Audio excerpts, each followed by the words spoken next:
اور جب تمہارے پروردگار نے موسیٰ کو پکارا کہ ظالم لوگوں کے پاس جاؤ، یعنی قوم فرعون کے پاس، کیا وہ ڈرتے نہیں؟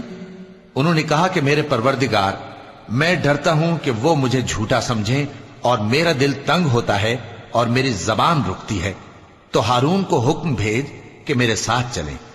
اور ان لوگوں کا مجھ پر ایک گناہ یعنی فرعونی کے خون کا دعویٰ بھی ہے، سو مجھے یہ بھی ڈر ہے کہ مجھ کو مار ہی ڈالیں۔ فرمایا ہرگز نہیں، پس تم دونوں ہماری نشانیاں لے کر جاؤ، ہم تمہارے ساتھ سننے والے ہیں۔ سو دونوں فرعون کے پاس جاؤ اور کہو کہ ہم تمام جہانوں کے مالک کے بھیجے ہوئے ہیں، اور اس لیے آئے ہیں کہ آپ بنی اسرائیل کو ہمارے ساتھ جانے کی اجازت دیں۔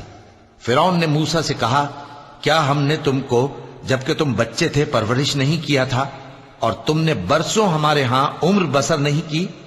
اور تم نے ایک اور کام کیا تھا جو کیا، تم ناشکرے معلوم ہوتے ہو۔